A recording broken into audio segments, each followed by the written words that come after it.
गुरुर्ब्रह्मा गुरुर्विष्णुः गुरुदेवो महेश्वरः गुरुसाक्षात् परब्रह्म तस्मै श्रीगुरवे नमः। अगजानन पद्मार्कं गजाननमहर्निशम् अनेकदं त्वं भक्तानां एकदं तमुपास्महे। यः कर्ता जगतां भर्ता संहर्ता महसां निधिः प्रणमामि तमादित्यं बहिरन्तस्तमोपहमो।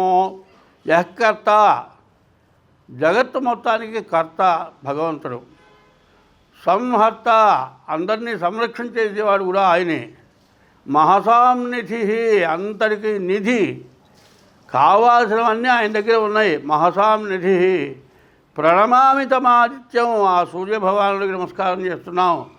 ప్రణమామి తమాదిత్యం బహిరంతస్తమోపహం, లోపల వెలుపల అన్ని చోట్ల అన్ని దేశాల్లో అన్ని చోట్ల నిండి ఉన్నటువంటి భగవంతుడికి నమస్కారం చేస్తున్నాం. అదే పోతన గారు భాగవతంలో పద్యం చెప్పారు. ఒక సూర్యుండు సమస్త జీవులకు తాను ఒక్కొక్కట చెప్తూ పోలిక చేదేముడు, సర్వకాలము మహాలీలం నిజోత్పన్న జగత్యంబుల మృత్సరోరుహములను నానా విధానమున రూపకుడై ఒప్పుచుండు అట్టహరినే ప్రార్థించు సిద్ధుండనే అన్నారు. అటువంటి సూర్యభగవానుడే బ్రహ్మ విష్ణు మహేశ్వర స్వరూపం. మనకు మంచి చేసినా చెడు చేసినా ఆయన వల్లే జరుగుతుంది. మంచి జరిగినా చెడు జరిగినా ఆయన వల్లే జరుగుతుంది. అయితే మంచి జరగాలన్నా చెడు జరగాలన్నా ఏమిటయా అంటే కర్మమున బుట్టు జంతువు కర్మమునను వృద్ధుబంధు కర్మమే జనులకు దేవత, కర్మమే సుఖ దుఃఖములకు కారణం అధిప అన్నారు. మనం చేసే మంచి కర్మ వల్ల మంచి జరుగుతుంది, చెడు కర్మ వల్ల చెడు జరుగుతుంది.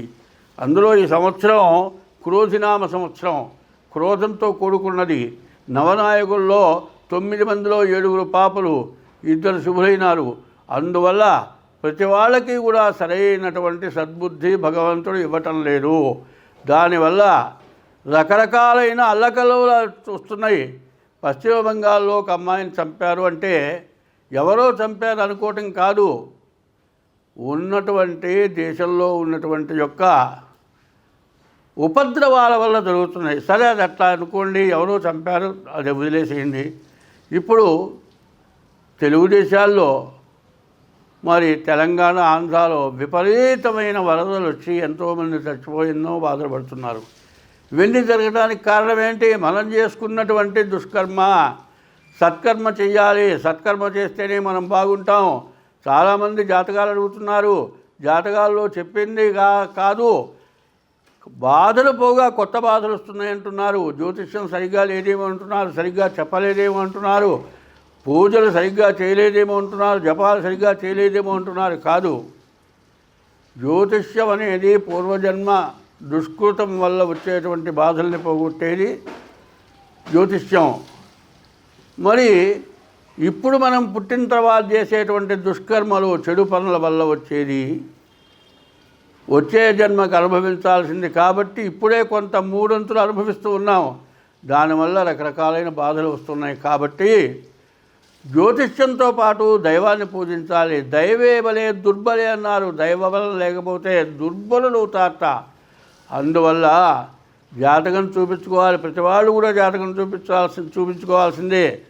వేదంలో ఒక భాగం జ్యోతిష్యం, వేదంలో ఒక భాగం సామవేదం సంగీతం, వేదం ఒక భాగం, మరి మంత్రశాస్త్రం కూడా అందులోదే, అన్నీ కూడా దాంట్లోవే. కానీ దైవస్వరూపాలని కూడా వేదంలో నుంచే చూపించారు. కాబట్టి వేద విహితం అంటారు. వేదంలో ఉన్నదాన్ని ఎవరూ కాదనేటువంటి అర్హత ఎవరికి లేదు. వేదంలో భాగమే జ్యోతిష్యం.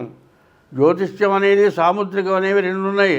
జ్యోతిష్యము అంటే చీకట్లో వెలుగు, అగ్గిపుల్ల గీచి వెలిగించి చూచినట్టుగా చెప్పగలిగిన జ్యోతిష్యం.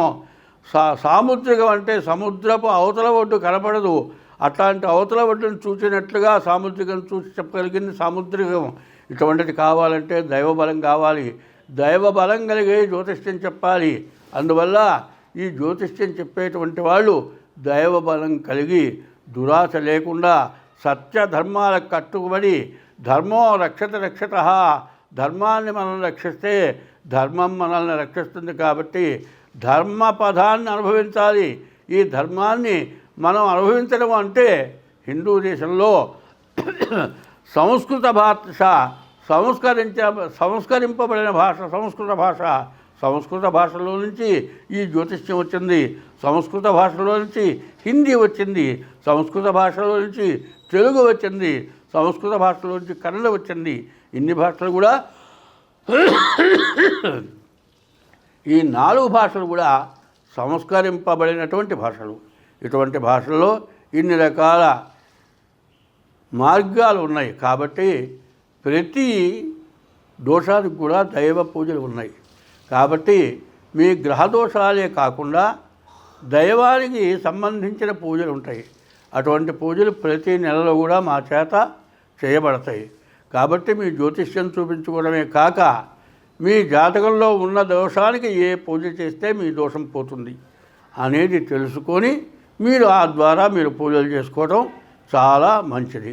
కాబట్టి ఇప్పుడు మేము చెప్పేది ఏమిటంటే మీరెవరైనా సరే డేట్ ఆఫ్ బర్త్ ఉంటే డేట్ ఆఫ్ బర్త్ చూపించుకోండి. అట్లా లేకపోతే హస్త సాముద్రికం చూపించుకోండి. హస్త సాముద్రికము మరి జ్యోతిష్యం ద్వారా మీ జాతకం చెప్పబడుతుంది. ఇట్లా కాక మీకు డేట్ ఆఫ్ బర్త్ లేకపోతే సాముద్రికం ద్వారా చెప్పబడుతుంది. మీకు ఇంకా ఎటువంటి సమస్యలు ఉన్నా కూడా క్యాన్సర్ వచ్చిన వాళ్ళకు కూడా మేము చేసిన పూజలతో మరి ఆ బాధలు పోయి క్యాన్సర్ నుంచి కూడా బయటపడ్డారు. కాబట్టి దైవ సంబంధమైన పూజలు చేయడం జరుగుతుంది. మరి ఈ సెప్టెంబర్ నెల 26వ తారీఖు అమృత మృత్యుంజయ మహాపాశుపదం అమృత మృత్యుంజయ మహాపాశుపదం అనేది చేస్తున్నాం. ఇది చాలా కష్టంతో కూడుకుంది. ఎన్ని రకాల బాధలైనా కూడా పోతాయి దానివల్ల. ఆ అమృత మృత్యుంజయ పాశుపదం అంటే ఉదయం మొదలుపెట్టామంటే రాత్రి ఏ పని అవుతుందో కూడా చెప్పలేము. అటువంటి అమృత మృత్యుంజయ పాశుపదం. పాశుపదం అంటే అర్థం ఏంటంటే ఒకప్పుడు అర్జునుడిని గురించి తిరుపతి వెంకట కవులు రాయబారం నాటకంలో చెప్పారు. పాశుపదంబు చేయకొనియే భర్గుని యుద్ధములోన గెలిచి రాకేశుని లోకమేగి అతడెక్కిన గద్దియ ఎక్కి చేసే సర్వభూమీషుల గెలిచి చేసే పృథివీశ్వరునీశ్వరుని అశ్వమేధి నీకు అసయ్య కాని ఆలమున కన్నును తాకునే భీములొద్దిరా అన్నారు.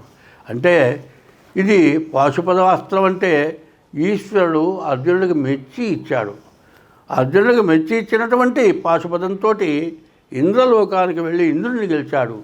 మరి ఎన్నో దేశాలను గెలిచాడు. చక్కటి పరిపాలన చేశాడు అర్జునుడు. అందువల్ల ఈ పాశుపదం అనేది మామూలుది కాదు. అందులో రుద్ర పాశుపదం, రుద్ర మృత్యుంజయం, అపమృత్యం అనేది లేకుండా మరణం లేకుండా ఉండేది మృత్యుంజయం. మరి పాశుపదం అంటే పాశుపద అస్త్రం. తర్వాత రుద్రుడు ఈశ్వరుడికి మహారుద్రం అంటే 111 సార్లు రుద్రం చెప్పి మరి మృత్యుంజయ పాశుపదం అమృత మృత్యుంజయ పాశుపదం. మృత్యువుని జయించాలి అంటే మరణాన్ని జయించాలి. మరి అన్ని వ్యాధుల నుంచి బయటపడాలి. ఇప్పుడు వస్తున్నటువంటి వ్యాధులు ఎట్లా ఉన్నాయి అంటే రోగం ఏమిటో తెలియదు, ఎన్ని పరీక్షలు చేసినా తెలియదు, పరీక్షలకి డబ్బులు అవుతాయి చాలా. ఇన్ని పరీక్షలు చేసినా కూడా వ్యాధి నిర్ధారణ కాదు. తీరా వ్యాధి నిర్ధారణ అయ్యేటప్పటికీ మన దగ్గర ఉన్న డబ్బులు లక్షలు కాదు కోట్లు కూడా ఖర్చు అయిపోతున్నాయి. వ్యాధి నిర్ధారణ కావటం లేదు, వ్యాధి తగ్గటం లేదు. వ్యాధి తగ్గటం జరగటమా వ్యాధి తగ్గకపోవటమా తేలేటప్పటికీ మన దగ్గర ఎన్ని తరాల నుంచో సంపాదించిన డబ్బులు ఆస్తులు మొత్తం ఖర్చు అయిపోతున్నాయి, వ్యాధి పోవట్లేదు. అటువంటి వ్యాధులు నిర్మూలన కోసమని అమృత మృత్యుంజయ పాశుపదం అనేది చేస్తున్నాం. 26వ తారీఖు ఇప్పుడు జరుగుతోంది. సెప్టెంబర్ నెల 26వ తారీఖు రోజున అమృత మృత్యుంజయ పాశుపదం జరుగుతుంది. ఇది సామూహికంగా అందరికీ ఉపయోగపడటం కోసం చేస్తూ ఉన్నాం. ఇందులో మీరు కలవాలి అంటే ముందుగా మా నెంబర్కి ఫోన్ చేసి ఫోన్ ద్వారా దానికి తగినటువంటి మూల్యం చెల్లించుకొని మీరు దీంట్లో ముందుగా మెంబర్స్ చేరి ఈ అమృత మృత్యుంజయ పాశుపదం మీ జాతకం చూపించుకొని మీకు ఏదవసరం ఇది అవసరం అన్నిటికీ పనిచేస్తుంది. ఆల్రౌండర్. ఇప్పుడు ప్రతి వ్యాధికి ఏం చేస్తున్నారు, ఒక మందుతో పాటు మరి యాంటీబయాటిక్ చేస్తున్నారు. యాంటీబయాటిక్ అనేది ముందు వ్యాధిని ఆపుతుంది, శాంత నిర్మూలన కావాలంటే మందుతో అవుతుంది. ఇటు మందు యాంటీబయాటిక్ ఎట్లాగో మరి మృత్యుంజయ పాశుపదం అంత విశేషమైంది. కాబట్టి ఎవరైనా సరే ఇది ఇక మళ్ళీ చేయటం అనేది అంత తేలిగ్గా అయ్యేది కాదు. కావాలని మాకు కూడా అవసరం వచ్చి ప్రత్యేకించి చేస్తూ ఉన్నాం. తర్వాత 26వ తారీఖు అమృత మృత్యుంజయ పాశుపదం, 27వ తారీఖు మరి హరే రామ రామ రామ హరే హరే, హరే కృష్ణ కృష్ణ కృష్ణ హరే హరే. ఈ నామం 24 గంటలు ఉదయం 6 మొదలుకొని మరుసటి రోజు ఉదయం 6 గంటల వరకు ఏకాహం అంటారు. ఆయన అవధూతేంద్ర సరస్వతి స్వామివారు అంటారు. ఆయన ఒకప్పుడు ఈ నామంతో ఎంతోమందికి ప్రాణదానం చేశారు. ఆయన రఘువర్ దాస్ గారు మొట్టమొదటి పేరు. ఆయన సన్యాసాశ్రమం తీసుకున్న తర్వాత అవధూతేంద్ర సరస్వతి స్వామివారు అంటారు. ఆయన నేను చూశాను. ఆయన చేసిన చోట ఎక్కడా కూడా ఎటువంటి సమస్య లేకుండా అందరూ ఆయురారోగ్య ఐశ్వర్యాలతో ఉన్నారు. కాబట్టి అటువంటి ఏకాహమని కూడా చేస్తూ ఉన్నాను. 27వ తారీఖు ఉదయం 6 నుంచి మరి 28వ తారీఖు ఉదయం 6 గంటల వరకు ఈ ఏకాహం అనేటువంటి నామం జరుగుతుంది. ఈ నామం అంటే ఎట్లా ఎవరో ఇష్టం వచ్చినట్లు కాదు. ఒక్కొక్క సమయంలో ఒక్కొక్క రాగం చెప్పాలి. ఆ రాగంతో సంగీతం నేర్చుకున్నటువంటి వాళ్ళు, సంగీత విద్వాంసులు 24 గంటలు కూడా ఒక్క అహోరాత్రాలు అంటారు. 24 గంటలు కూడా ఈ ఏకాహం జరుగుతుంది. ఒకప్పుడు వాసుదాసుల వారి శిష్యులు సుబ్బదాస్ గారు ఉన్నారు. ఆయన దోసకాయ యజ్ఞం అని చేశారు. దోస చెట్టు వేసి విత్తనం వేసి ఆ చెట్టు పెరిగి పెద్దదై కాపు కాసేంత వరకు ఈ ఏకాహం 24 గంటలు అంటే ఒక 6 నెలలు కనీసం ఈ హరే రామనామం చేశారు. ఈ హరే రామనామంలో ఫలం ఏంటంటే హరేర్నామ హరేర్నామయవ కేవలం కలవు నాస్త్యేవ గతిరన్యథ. ఇక ఏదీ గతి లేదు, ఇది తప్పితే మార్గం లేదు, ఇక ఏది దేనివల్ల తగ్గదు అనేటువంటి దానికి ఈ మహామృత్యుంజయము హరేర్నామ సంకీర్తనము, దీనివల్ల ఎటువంటి వ్యాధులైనా నిర్మూలనవుతాయి, పాపం అంతా కూడా హరించిపోతుంది. స్వస్తి. మీనరాశి ఫలితాలు. ఈ మీనరాశికి ఏలినాడు శని ప్రారంభమే సంవత్సరం 6 మాసాలు. తర్వాత కుజుడు అర్ధాష్టమంలో ఉన్నాడు, శని ద్వాదశంలో ఉన్నాడు. చాలా ప్రమాదకరమైనటువంటి పరిస్థితి. ఈ శని మీనంలోకి రావడానికి సంవత్సరం పడుతుంది. ఈ లోపల ఏ యాక్సిడెంట్ అయినా రావచ్చు, ఎటువంటి వ్యాధులైనా రావచ్చు. కాబట్టి ఈ రాశివాళ్ళు ప్రతిరోజు కూడా సూర్య నమస్కారం చేయండి. ప్రతిరోజు కూడా మారేడు దళాలతో శివుడికి ఇవ్వండి, మారేడు దళాలు శివుడికి ఇవ్వండి. ప్రతి సోమవారం కనీసం అభిషేకం చేయించుకోండి. ప్రతి శనివారం కూడా శనికి నల్ల నువ్వులు అంటే ముఖ్యమైన గ్యారంటీ నువ్వుల నూనెతో అభిషేకం చేయండి. నూనె పట్టించండి, నల్ల నువ్వులతో నూనె పట్టించండి. నల్ల నువ్వుల నూనె, నల్ల నువ్వులు, నల్ల రిబ్బను శనికి వేసి దీపారాధన చేసి ప్రదక్షిణ చేయండి. జపాకుశవ సంకాశం కాశ్యపేయం మహాద్యుతం అది ఈ శ్లోకము గుళ్ళోకి వెళ్ళి చదువుకోండి. పొద్దున సాయంత్రం కూడా ఈ శ్లోకాన్ని స్మరించండి. మీకు అన్ని విధాలా మంచి జరుగుతుంది. కాబట్టి ఈ రాశి వాళ్ళకి ఇప్పటికీ సంవత్సరంన్నరే ఏళ్ళనాటి శని జరిగింది. అంటే ఇంకా 6 సంవత్సరాలు మీకున్నది. కాబట్టి ముందు మీ జాతకం చూపించుకొని జాగ్రత్త పడండి. ఎప్పుడు కూడా ప్రతి సంవత్సరం కూడా మీ జాతకం చూపించుకోవడం కాదండి, ప్రతి నెల మీ జాతకం చూపించుకున్నా కూడా తప్పు లేదు. సమస్యల నుండి బయటపడాలి అంటే మీ జాతకం, ఈ మీనరాశి వాళ్ళు ఎప్పుడు జాతకం చూపించుకోవటం, ఎప్పుడు దైవాన్ని, ఇష్టదైవాన్ని పూజించడం, తల్లిదండ్రులు పూజించడం, భార్యని కష్టపెట్టకుండా ఉండటం, ఇట్లాంటివి చేస్తే మీకు అన్ని విధాలా బాగుంటుంది. భగవంతుడు మీకు అన్ని విధాలా మేలు చేస్తాడు. మరి రాహువు, గురువు, కుజుడు, కేతువు, రవి ఈ గ్రహాలకు పూర్తిగా పూజలు చేయించుకోవటం. మేషం నుంచి మీనం వరకు మనం చెప్పుకున్నాం. ఈ మీసం దగ్గర నుంచి మీనం వరకు ప్రతి వాళ్ళలో కూడా చాలా ఇబ్బందులు, ఏ రకమైన ఇబ్బందులైనా కలుగుతున్నాయి. అందులో ఇది భాద్రపద మాసం, శ్రావణ భాద్రపదాలు అంటారు.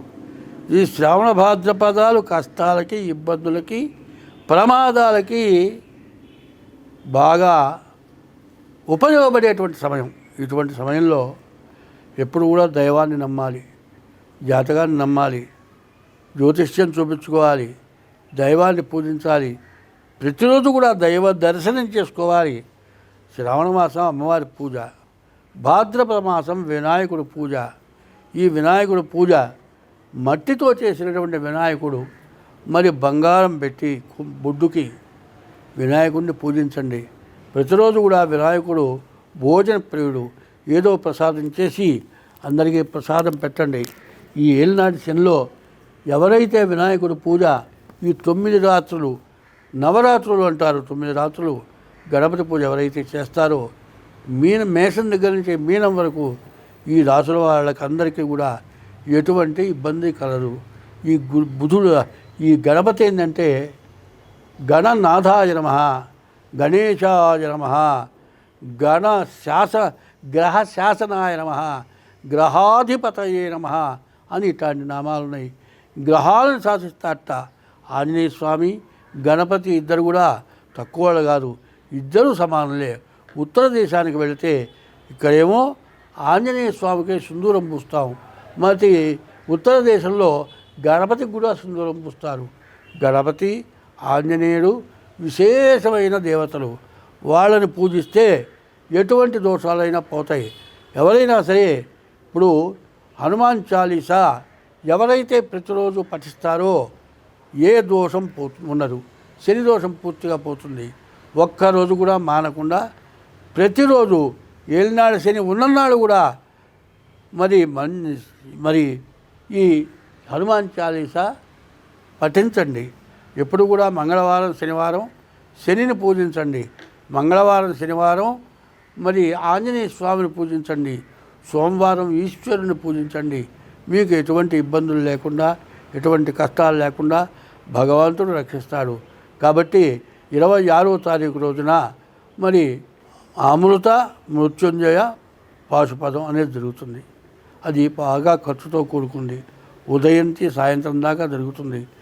ఎటువంటి బాధలు, ఎటువంటి వ్యాధులు, ఎటువంటి అప్పులు, ఎటువంటి సమస్యలు ఉన్నా అందులో మీ గోత్రనామాలతో ఆ పూజ జరిగితే అన్ని రకాల బాధలు కూడా నివృత్తి అవుతాయి.